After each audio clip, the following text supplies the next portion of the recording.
ആശ്വാസം നേടാം. ഹൃത്തിനുള്ളിൽ ജീവൻ നൽകും വചനം, തിരുവചനം. സ്നേഹമുള്ളവരെ, നമ്മളെ തിരുവചനത്തിലൂടെ നമ്മുടെ ആത്മീയ നേതൃത്വത്തെക്കുറിച്ച് ചില വിചിന്തനങ്ങൾ നടത്താൻ ശ്രമിക്കുകയാണ്.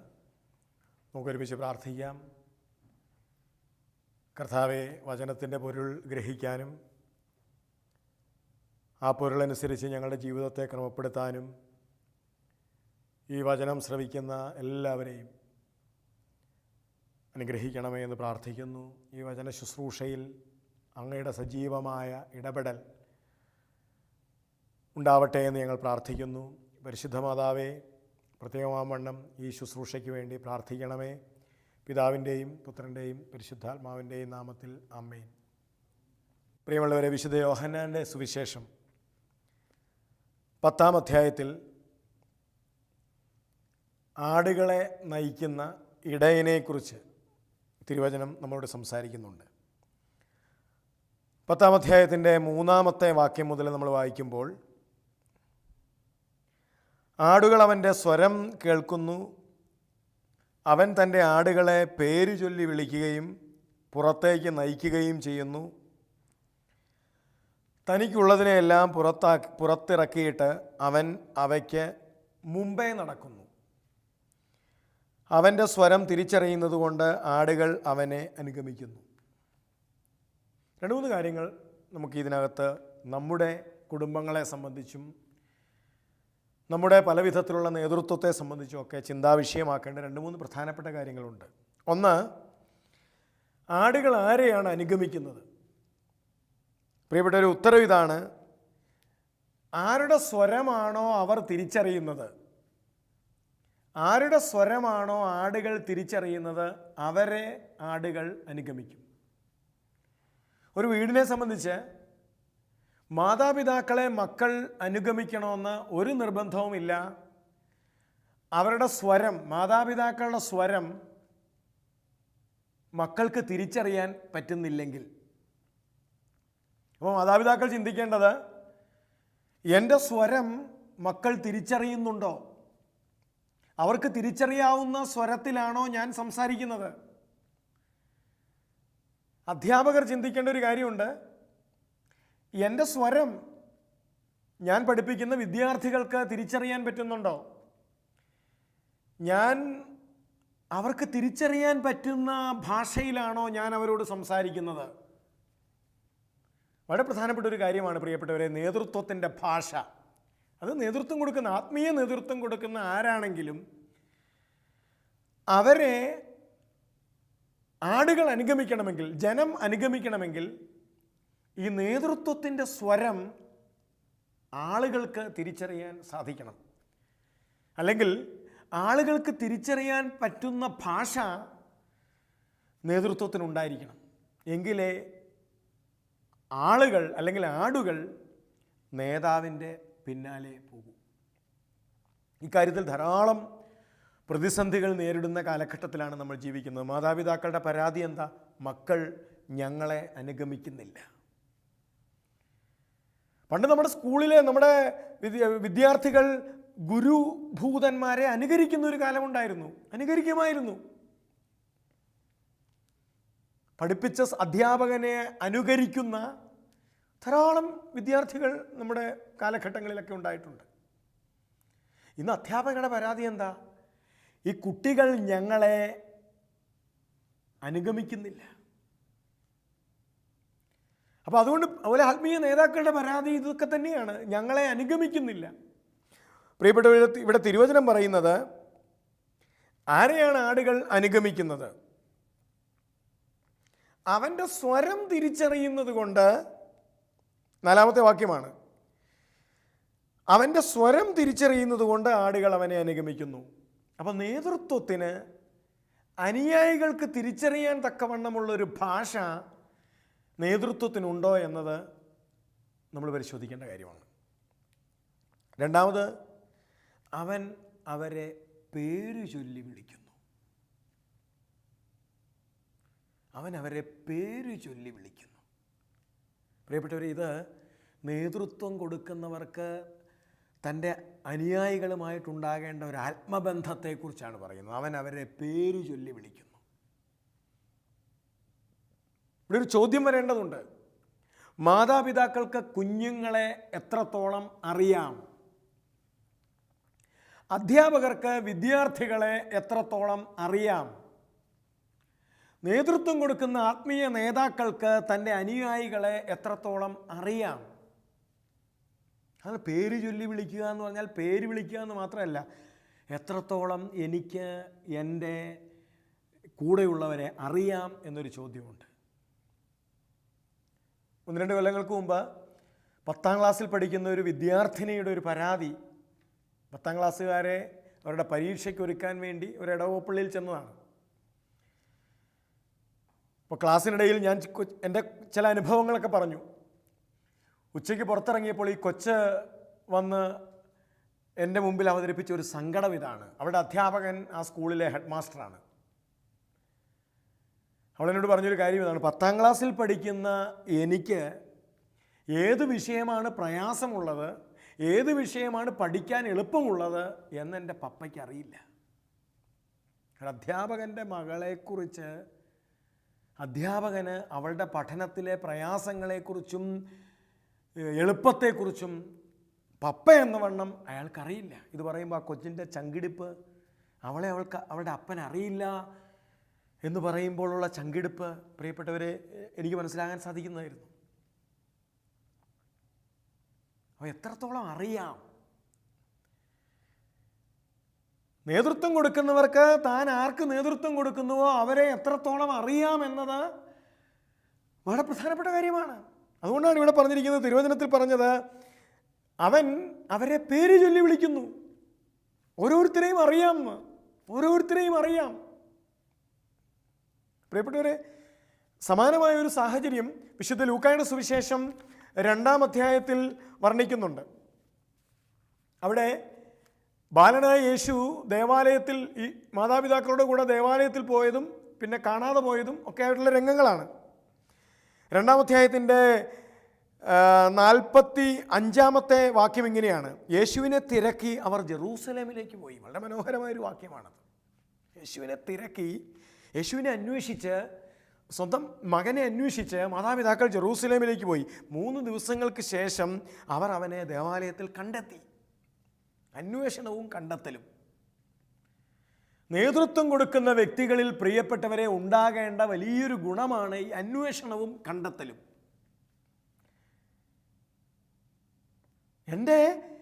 ഞാൻ നേതൃത്വം കൊടുക്കുന്ന ആളുകളെക്കുറിച്ചുള്ള അന്വേഷണം. അവരെന്താണ്, അവരേതാണ്, എന്താണ് അവരുടെ പ്രശ്നങ്ങൾ, എന്താണ് അവരുടെ ദുഃഖങ്ങൾ, എന്താണ് അവരുടെ വിഷമങ്ങൾ, എന്താണ് അവരുടെ ആവശ്യങ്ങൾ, എന്താണ് അവരുടെ ആഗ്രഹങ്ങൾ, ഈ അന്വേഷണം. ഇന്ന് മാതാപിതാക്കളെക്കുറിച്ച് ചിലപ്പോൾ മക്കൾ പറയുന്ന പരാതി, എൻ്റെ മാതാപിതാക്കൾക്ക് എന്നെ അറിയില്ല എന്ന പരാതി ചില കുട്ടികൾ പറയുന്നത് വെറുതെയല്ല. ചില കുട്ടികളുടെയെങ്കിലും ഈ പരാതി, പ്രിയപ്പെട്ടവരെ, ഈ തിരക്ക് പിടിച്ച ലോകത്തിൽ ചിലപ്പോഴെങ്കിലും നമ്മൾ മാതാപിതാക്കൾ കുഞ്ഞുങ്ങളെ അറിയാൻ ശ്രമിക്കുന്നില്ല എന്ന ഒരു ദുരന്തമുണ്ട്. മക്കളുടെ വിചാരങ്ങൾ, മക്കളുടെ വികാരങ്ങൾ, മക്കളുടെ ദുഃഖങ്ങൾ, മക്കളുടെ പ്രശ്നങ്ങൾ, മക്കളുടെ സ്വപ്നങ്ങൾ, ഇക്കാര്യത്തിൽ അധ്യാപകർ ചിലപ്പോൾ പരാജയപ്പെടുന്നുണ്ട്. തൻ്റെ മുമ്പിലിരിക്കുന്ന കുട്ടികളെ അറിയാൻ ശ്രമിക്കുക എന്നത്. ഒരിക്കലൊരു അധ്യാപകൻ പറഞ്ഞൊരു സംഭവമുണ്ട്. പരീക്ഷയ്ക്ക് തോറ്റുപോയ പേപ്പർ വീട്ടിൽ കൊണ്ട് ഒപ്പിടിച്ചുകൊണ്ട് വരാൻ പറഞ്ഞ കുട്ടി, 10ാം ക്ലാസ്സുകാരൻ, അവൻ്റെ കൈപ്പടയിൽ അപ്പൻ്റെ ഒപ്പിട്ടുകൊണ്ട് വന്നു. അധ്യാപകൻ എന്തോ സംശയം തോന്നി അവനെ വിളിച്ച് മാറ്റി നിർത്തി ചോദിച്ചു, നീയല്ലടാ ഒപ്പിട്ടത്? ആദ്യമൊക്കെ സമ്മതിക്കാതിരുന്ന ആ ചെറുക്കൻ പിന്നെ പറഞ്ഞു, ഞാനാണിട്ടത്. പ്രിയപ്പെട്ട ഒരു അധ്യാപകൻ കലിതുള്ളി അവൻ്റെ അടുക്കൽ. പൊക്കോളാൻ പറഞ്ഞു. അന്ന് വൈകിട്ട് അധ്യാപകൻ അവൻ്റെ വീട്ടിൽ ചെന്നു. വീട്ടിൽ ചെന്ന അധ്യാപകൻ ഒരു സത്യം തിരിച്ചറിഞ്ഞു. അന്നുവരെ ഈ അധ്യാപകൻ അവനോട് ചോദിച്ചിട്ടില്ല നീ ഏതാന്ന്. അന്നുവരെ ഈ അധ്യാപകൻ അവനോട് സംസാരിച്ചിട്ടില്ല നിൻ്റെ സാഹചര്യം എന്താന്ന്. അവിടെ ചെന്ന അധ്യാപകൻ കണ്ടത് അമ്മ മരിച്ചിട്ട് വർഷങ്ങളായി, അപ്പൻ രണ്ടാമത് കല്യാണം കഴിച്ചു, അപ്പനും രണ്ടാം ഭാര്യയും കൂടെ മാറി താമസിച്ചു, ഒരു ചേട്ടനും ഒരു പെങ്ങളുമായിട്ട്, അത് ഈ 2 പിള്ളേർ, ഈ അധ്യാപകൻ പഠിപ്പിക്കുന്ന ഈ പയ്യനും അവൻ്റെ പെങ്ങളുമായിട്ട് ഒറ്റയ്ക്കൊരു വീട്ടിൽ താമസിക്കുന്നു. അവൻ സ്കൂൾ വിട്ടു പോയാൽ അടുത്ത ഹോട്ടലിൽ പാത്രം കഴുകി കിട്ടുന്ന തുച്ഛമായ പൈസ കൊണ്ട് പെങ്ങൾക്ക് ഭക്ഷണ സാധനങ്ങൾ മേടിച്ചു കൊടുക്കുന്നു. അധ്യാപകൻ വീട്ടിൽ ചെല്ലുമ്പോൾ അടുക്കളയിൽ അരി കിടന്ന് തിളയ്ക്കുന്നു ഒരു കലത്തിനകത്ത്. ആങ്ങളെയും പെങ്ങളും കൂടി അത്താഴം തയ്യാറാക്കുന്നു. ഈ അധ്യാപകൻ അവൻ്റെ മുമ്പിൽ നിഷ്പ്രഭനായിപ്പോയി. ഈ അധ്യാപകൻ നേരത്തെ അറിഞ്ഞിരുന്നെങ്കിൽ അവനോട് പേപ്പർ ഒപ്പിടാനും പറയില്ല, അപ്പനെ കൊണ്ട് ഒപ്പിടിച്ചുകൊണ്ട് വരാനും പറയില്ല. ഇനി അപ്പൻ്റെ ഒപ്പിട്ട് സ്വന്തമായിട്ട് കൊണ്ടുവന്നപ്പോൾ കലിതുള്ളി അവനെ വിടുകയുമില്ല. അറിയില്ലാത്തത് കൊണ്ട് വരുത്തിക്കൂട്ടുന്ന വിനകൾ. അധ്യാപകൻ പറഞ്ഞു, ഞാൻ ആ പയ്യൻ്റെ മുമ്പിൽ നിൽക്കുമ്പോൾ ഞാൻ ഒന്നുമല്ലാത്തവനായിപ്പോയി. ഇത്രയും നാൾ എൻ്റെ മുമ്പിലിരുന്ന അവനെ ഞാൻ അറിഞ്ഞില്ലല്ലോ. പ്രിയപ്പെട്ടവരെ, ആത്മീയ നേതൃത്വത്തിൻ്റെ വളരെ പ്രധാനപ്പെട്ട തലമാണ് അറിയുക എന്നത്. അവൻ അവരെല്ലാം അറിഞ്ഞിരുന്നു. ഈശോയെക്കുറിച്ച് പറയുന്ന സുന്ദരമായൊരു തിരുവചന ഭാഗമാണ്. അവൻ അവരെല്ലാം അറിഞ്ഞിരുന്നു. എൻ്റെ പിതാവ് എന്നെയും ഞാൻ എൻ്റെ പിതാവിനെയും അറിയുന്നു. ഈശോ പറഞ്ഞിട്ടുള്ള കാര്യമാണ്. ഞാൻ എനിക്കുള്ളവയെയും എനിക്കുള്ളവ എന്നെയും അറിയുന്നു. ഈശോ സുന്ദരമായി പറഞ്ഞിട്ടുണ്ട്. ഒരു നേതാവിൻ്റെ, ഒരു ഇടയൻ്റെ ലക്ഷണം പറഞ്ഞിരിക്കുന്നതാണ്. ഒരാൾ ഇടയനാകുന്നത് അപ്പോഴാണ്. അപ്പനാണെങ്കിലും അമ്മയാണെങ്കിലും അധ്യാപകനാണെങ്കിലും ആത്മീയ നേതാവാണെങ്കിലും നേതാവാകുന്നത് അപ്പോഴാണ്. ഞാൻ എനിക്കുള്ളവയെയും എനിക്കുള്ളവ എന്നെയും അറിയുന്നു എന്നതാണ് നേതൃത്വത്തിൻ്റെ കാതൽ. എനിക്ക് എത്രത്തോളം അറിയാം, ഞാൻ എത്രത്തോളം അന്വേഷിക്കുന്നുണ്ട്. പ്രിയപ്പെട്ടവരെ, മടുത്തോ എന്നൊരു ചോദ്യം ചോദിച്ചാൽ തീരാവുന്നതേ ഉള്ളൂ നമ്മുടെ വീട്ടിലെ കൊച്ചു കൊച്ചു സംഘർഷങ്ങളൊക്കെ.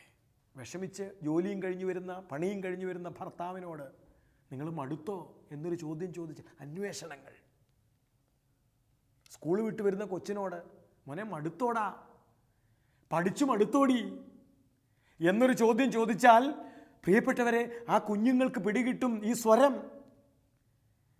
ഇടയൻ്റെ സ്വരം തിരിച്ചറിഞ്ഞാൽ മാത്രമേ ഇടയനെ ആടുകൾ അനുഗമിക്കൂ എന്ന് തിരുവചനം നമ്മളെ പഠിപ്പിച്ചെങ്കിൽ, പ്രിയപ്പെട്ടവരെ, ഇന്ന് നമ്മുടെ ആത്മീയ നേതൃത്വത്തിന് വേണ്ടത് ജനങ്ങൾക്ക് മനസ്സിലാവുന്ന, മക്കൾക്ക് മനസ്സിലാവുന്ന, മുമ്പിലിരുന്ന് പഠിക്കുന്ന കുഞ്ഞുങ്ങൾക്ക് മനസ്സിലാകുന്ന ഒരു ഭാഷ, ഒരു സ്വരം നേതൃത്വം കൊടുക്കുന്നവർ സമ്പാദിക്കുക എന്നത് വളരെ പ്രധാനപ്പെട്ട കാര്യമാണ്. അതുകൊണ്ടാണ് നമ്മൾ തിരുവചനത്തിൽ കണ്ടത്, അവർ ബാലനായ യേശുവിനെ അന്വേഷിച്ച്, ഈ അന്വേഷണം എന്നിട്ടോ കണ്ടുമുട്ടുകയും ചെയ്തു. അന്വേഷിച്ചാൽ കണ്ടുമുട്ടുകയും ചെയ്തു. പ്രിയപ്പെട്ടവരെ, അപ്പോൾ നമ്മുടെ ആത്മീയ നേതൃത്വങ്ങൾക്ക് ഇന്ന് വേണ്ടത് ഈ പരിചയമാണ്. അടുത്ത കാര്യം എന്താണെന്നറിയാമോ? അവൻ അവർക്ക് മുമ്പേ നടക്കുന്നു. നേതൃത്വത്തിന് വേണ്ട വളരെ പ്രധാനപ്പെട്ട മറ്റൊരു കാര്യമാണ് മുമ്പേ നടക്കുക. തനിക്കുള്ളതിനെല്ലാം പുറത്തിറക്കിയിട്ട് അവൻ മുമ്പേ നടക്കുന്നു. പ്രിയപ്പെട്ടവരെ, അനുകരിക്കാൻ പറ്റിയ വ്യക്തിത്വങ്ങൾ ഇന്ന് നമുക്ക് സമൂഹത്തിലുണ്ടാവണം. മുമ്പേ നടക്കുക. ആരാണ് മുമ്പേ നടക്കുന്നവനെയാണ് പിന്നാലെ നടക്കേണ്ടവൻ അനുഗമിക്കേണ്ടത്. അപ്പോൾ മുമ്പേ നടക്കാൻ നമ്മുടെ കുടുംബങ്ങളിലും നമ്മുടെ മാതൃത്വങ്ങളിലും പിതൃത്വങ്ങളിലുമൊക്കെ ചിലപ്പോഴെങ്കിലും സംഭവിക്കുന്ന ഒരു തകരാറ്, മാതാപിതാക്കൾ മക്കൾക്ക് അനുകരിക്കാൻ തക്കവണ്ണം മുമ്പേ നടക്കുന്നവരാകുന്നില്ല എന്ന ചില പരാതികൾ ഉയരുന്നു നമ്മുടെ കുഞ്ഞുങ്ങളിൽ നിന്ന്.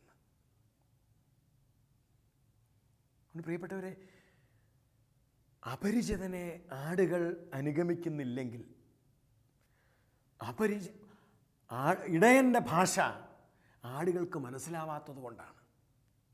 അങ്ങനെയെങ്കിൽ താൻ ആരെ നയിക്കുന്നുവോ അവർക്ക് പരിചിതമാകുന്ന ഭാഷ സംസാരിക്കണം. നമുക്കൊരു സംഭവത്തിലേക്ക് പോകാം തിരുവചനത്തിൽ. വിശുദ്ധ യോഹന്നാൻ്റെ സുവിശേഷത്തിൽ ഉയർത്തെഴുന്നേറ്റ കർത്താവ് ആദ്യം ഒരു സ്ത്രീയുടെ മുമ്പിൽ ശിഷ്യന്മാർക്ക് പ്രത്യക്ഷപ്പെട്ടതിന് ശേഷം പിന്നീട് പ്രത്യക്ഷപ്പെടുന്ന ഒരു സ്ത്രീക്കാണ്. എന്നിട്ട് മഗ്ദലനയിലെ മേരി വളരെ സുന്ദരമായിട്ട് കർത്താവ് ഒരു അന്വേഷണം നടത്തുന്നുണ്ട് അവിടെ. ഈ വ്യക്തിയുടെ ജീവിതത്തിലേക്ക് കർത്താവ് ഇറങ്ങിച്ചെല്ലുകയാണ്. എന്താണ് അന്വേഷണം? സ്ത്രീയെ, എന്തിനാണ് നീ കരയുന്നത്? വിശുദ്ധ യോഹന്നാന്റെ സുവിശേഷത്തിൽ സുന്ദരമായിട്ട് പ്രിയപ്പെട്ടവരെ അത് വർണ്ണിച്ചിട്ടുണ്ട്. നീ എന്തിനാ കരയണേ? 20-ാം അധ്യായത്തിൽ നമ്മൾ കർത്താവിൻ്റെ കല്ലറയിലേക്ക് ഓടിച്ചെല്ലുന്ന മറിയവും അതിനുശേഷം ഈ കരഞ്ഞുകൊണ്ട് വെളിയിൽ നിൽക്കുന്ന മറിയത്തിൻ്റെ മുമ്പിൽ യേശു പ്രത്യക്ഷപ്പെടുന്നതും 20-ാം അധ്യായത്തിൻ്റെ 15-ാമത്തെ വാക്യം വളരെ ശ്രദ്ധേയമായ വാക്യമാണ്. യേശു അവളോട് ചോദിച്ചു, സ്ത്രീയെ, എന്തിനാണ് നീ കരയുന്നേ? അന്വേഷണം, നീ എന്തിനാ കരയണേ? പ്രിയപ്പെട്ടവരെ, മനുഷ്യനിലേക്ക് ഇറങ്ങിച്ചെല്ലലാണ് നേതൃത്വത്തിൻ്റെ ഈ പ്രസക്തി. അപ്പോഴാണ് ഭാഷ മനസ്സിലാകുന്നത്. നീ എന്തിനാ കരയണേ? അവളിലേക്ക് ഇറങ്ങിച്ചെല്ലുകയാണ്. അവൾക്ക് അവനെ അനുഗമിക്കാതിരിക്കാൻ സാധ്യമല്ല കേട്ടോ. ഇനി അവൾക്ക് അവനെ മരണം വരെ അനുഗമിക്കാതിരിക്കാൻ സാധ്യമല്ല. കാരണം അവൾക്കവൻ്റെ ഭാഷ മനസ്സിലായി. അവൻ അവളുടെ ഭാഷയിൽ, അവൾക്ക് ദുഃഖമുണ്ട്, അവൾക്ക് കരച്ചിലുണ്ട്. അതുകൊണ്ട് ഇതാ നേതാവ് അവളുടെ ഭാഷയിൽ സംസാരിക്കുന്നു. ഇനി അവൾക്ക് അവനെ അനുഗമിക്കാതിരിക്കാൻ സാധ്യമല്ല. ഒരു വീട്ടമ്മ ഒരിക്കൽ പറഞ്ഞു, എൻ്റെ ജീവിതത്തിൽ ഏറ്റവും എന്നെ മനസ്സിലാക്കാത്തത് എൻ്റെ ഭർത്താവാണ്. രാവിലെ എഴുന്നേറ്റാൽ വൈകിട്ട് 10:30-11 മണി സമയം ആകുമ്പോഴേക്ക് ഒരു 15 കിലോമീറ്റർ ഞാൻ ഓടിയിട്ടുണ്ടാവും. അടുക്കള, തൊഴുത്ത്, കിണർ, പറമ്പ്, പണിക്കാര്, റബ്ബർ വെട്ടുന്നിടത്ത്, റബ്ബർ ഷീറ്റ് അടിക്കുന്നിടത്ത്, ഇങ്ങനെ ഒരു 15 കിലോമീറ്റർ ഓടിയിട്ടുണ്ടാവും. പക്ഷേ എന്തെങ്കിലും ശാരീരിക ക്ഷീണത്തെക്കുറിച്ച് ഭർത്താവിനോട് ഒരു പരാതി പറഞ്ഞാൽ ഭർത്താവ് ആദ്യം ചോദിക്കുന്ന ചോദ്യമാണ്, നീ ഇവിടെ എന്നെ എടുക്കുമായിരുന്നടി അതിന്? ആ സ്ത്രീ ചോദിക്കുന്നത്, എൻ്റെ ഈ ഓട്ടത്തെ ആര് മനസ്സിലാക്കും? പ്രിയപ്പെട്ടവരെ, ആ സ്ത്രീക്ക് അയാളുടെ ഭാഷ മനസ്സിലാവുന്നില്ല.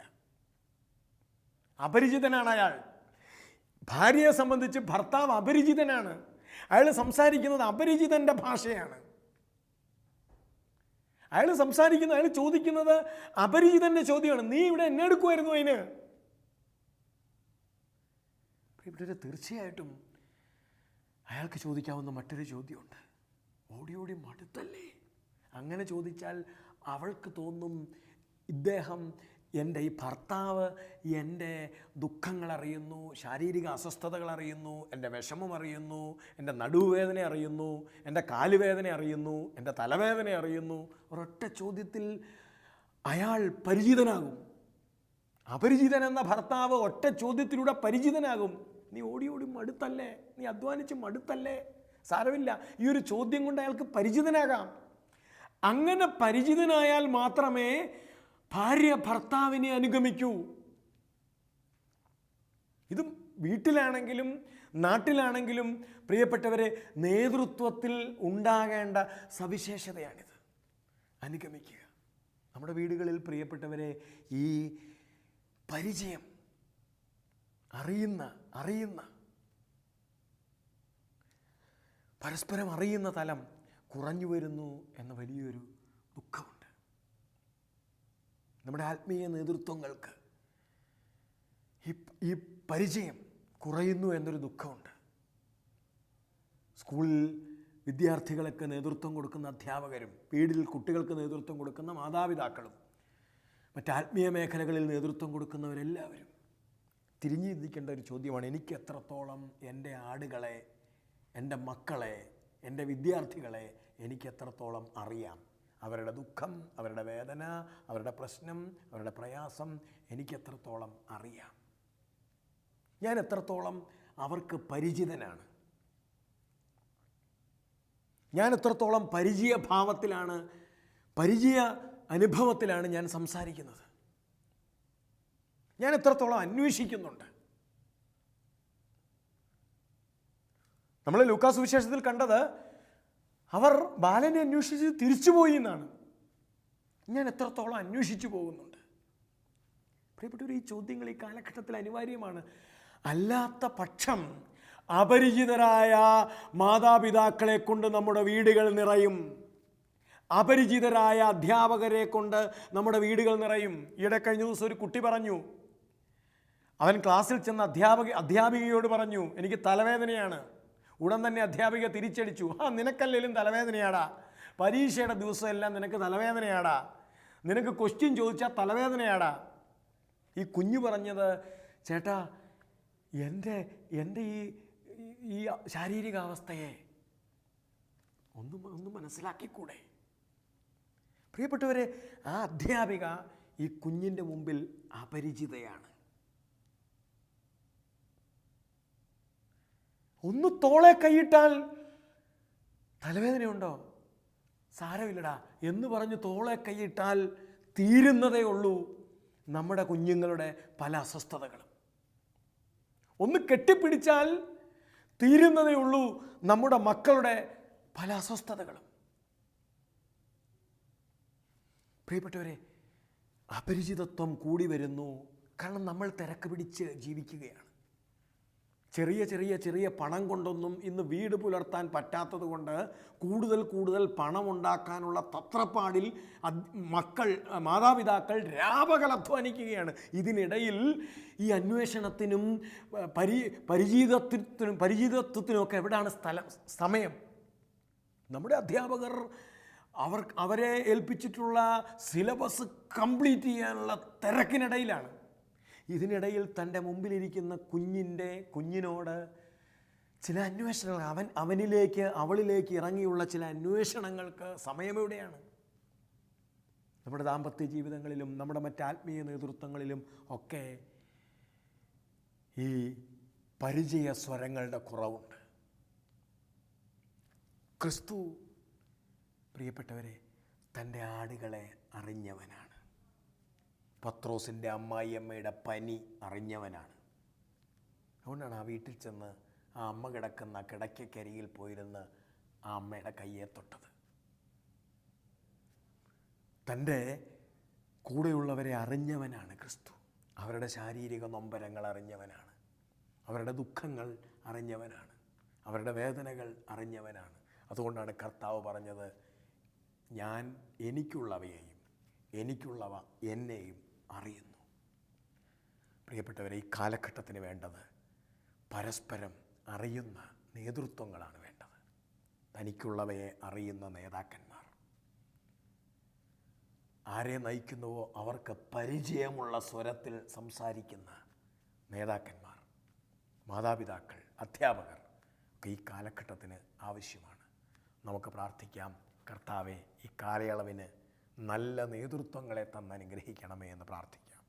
കർത്താവെ, ഞങ്ങളുടെ വീടുകളിൽ, ഞങ്ങളുടെ വിദ്യാലയങ്ങളിൽ, ഞങ്ങളുടെ ഇടവകകളിൽ, ഞങ്ങളുടെ ആത്മീയ സ്ഥാപനങ്ങളിൽ പരിചിതരായ, ആരെ നയിക്കുന്നുവോ അവർക്ക് പരിചിതരായ